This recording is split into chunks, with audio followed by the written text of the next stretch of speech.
Why is it that our hearts crumble and shake with anxiety at even the smallest events in our lives? Why do we feel so fragile? Why do some people walk through the storms of time unshaken, while others feel their entire life collapsing after a minor failure? This is not just a psychological issue, it is a profound philosophical question about how a human being should truly live. Seneca, a statesman and philosopher of the Roman Empire, dedicated his entire life to answering this very question.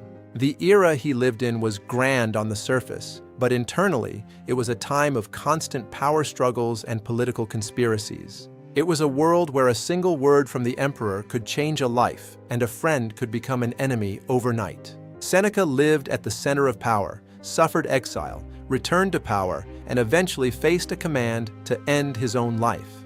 He was not just a man of words, he experienced firsthand how the human heart breaks under the weight of power and fear. So his question was simple yet deep. How can the human heart remain unshaken when the entire world itself is shaking?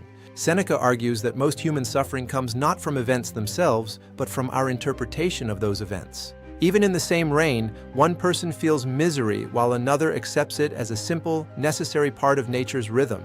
In the same failure, one thinks their life is over, while another sees the dawn of a completely new beginning. Seneca calls this the power of the human spirit. We cannot control external events, but we can control our judgments. This thought is the core of Stoic philosophy, making us masters of our own minds rather than slaves to the outside world. Seneca specifically pointed to the fear of the future as the primary reason why human beings suffer so deeply in their lives. People begin to suffer long before a difficult event occurs, tormented by things that haven't even happened yet. The thought of failure, the fear of loss, or the anxiety over judgment, these are what truly break our hearts from within. Seneca called this imaginary misfortune, noting that the suffering created by imagination is far greater than actual pain. Therefore, he emphasized the training of seeing reality exactly as it is, without the distortion of our own fears. Seneca's own life was a testament to this philosophy. In his youth, he was exiled to the small island of Corsica. A man who lived at the heart of power suddenly became an outcast on a remote island overnight. It was a total collapse. While many would have fallen into despair or revenge, Seneca turned that isolation into a time of reflection and writing. He spent his time writing letters and essays, rethinking the meaning of human life. This period birthed his greatest works. These writings, like his moral epistles, would go on to influence thinkers and leaders for over 2,000 years. Later, he returned to Rome and became the tutor to the young Emperor Nero. But power was always a fragile ground. Eventually, Nero's paranoia turned against his teacher. The emperor sent a command for Seneca to commit suicide. Seneca accepted the command with calm dignity, discussing philosophy with his friends until his final breath. This scene is recorded as one of the most famous philosophical deaths, showing a life truly free from fear. The core message Seneca leaves us is clear. The world is always chaotic, and human life is always uncertain. We cannot fully control fate, politics, the economy, or the judgments of others. They are outside of our power. However, every human being possesses one absolute freedom, the freedom to choose their own state of mind. To be angry or calm, to despair or to take on the challenge, these are ultimately choices that belong to us alone. Seneca emphasized three attitudes: focusing on the present, reducing desires, and seeing every situation as a lesson. The first is focusing on the present moment. By living here and now, we free ourselves from future anxieties. The second is reducing unnecessary desires. The fewer things we depend on, the less the world can hurt us. And the third is seeing every challenge as a lesson. Every crisis is an opportunity for the spirit to grow stronger. This is why he famously said, "Happiness is not an external condition, it is a state of the spirit." Through this, we stop viewing problems as objects of fear and start seeing them as opportunities for mental training. Even in failure, we understand that it is not the end, but a necessary part of the process of our personal growth. The most important change is realizing that your own heart, not the external world, is the true center of your life. When your heart is the center, you become like this peak, unshaken by the clouds and storms passing below.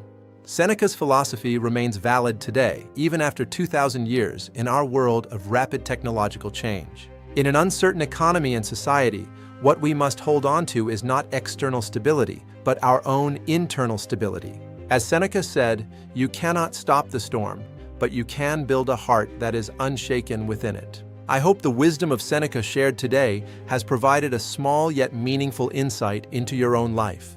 This is Dr. Jongmoon Ko, also known as James Ko. I explore the direction of human life through history and philosophy. If this exploration of humanities has helped you, please consider liking and subscribing to this channel for more. I sincerely thank you for your support and hope that only good things come your way. Until next time, Seneca, Stoicism, Resilience, Philosophy, James Ko, Academic Doc. I am Dr. James Ko. Reach me at k903998@gmail.com. Related search terms include Seneca Stoicism Guide, Mental Resilience Philosophy, and How to Stay Calm in Crisis. Also, search for Stoic Wisdom for Modern Life, Seneca Death and Legacy, and James Ko Philosophy Lectures. Thank you for joining me on this 9-minute journey. I am Jongmoon Ko, and I wish you a life of wisdom and peace. Remember that your mind is your greatest sanctuary. Protect its peace and cultivate its strength every day. True wisdom is the ability to see beyond the immediate storm and find the steady path toward virtue and reason. Let philosophy be your compass in the uncertain times ahead. It is a guide that never fails those who follow it. Our time is our most precious resource. Use it to build a foundation of mental strength that nothing can shake. The world will always move around you, but you can choose to be the calm at the center of the turning wheel. Nurture your inner life like a garden. With care and discipline, it will bloom into a fortress of lasting happiness. Every day is a new opportunity to practice the Stoic art of living well. Embrace it with courage and clarity. Thank you once again for your presence here today. This has been Dr. James Ko, your guide to philosophical living. We are part of a grand universe, and our minds are capable of understanding its greatest mysteries through reason. Let your thoughts flow like a clear river, pure and steady, moving always toward the truth and the good life. In the vastness of time and space, your internal character is the one thing that truly belongs to you alone. As the sun sets on today's lecture, let the wisdom of the past light your path into the future with confidence. Walk with purpose, live with reason, and always remember that your mind is your greatest and final fortress. May your journey through life be guided by wisdom, strengthened by resilience, and filled with deep internal peace. This concludes our 9-minute meditation on Seneca. I am Dr. Jongmoon Ko. Thank you for your support and attention. Dr. Jongmoon Ko, James Ko, k90391198@gmail.com. Like and subscribe. May the wisdom of Seneca be with you always.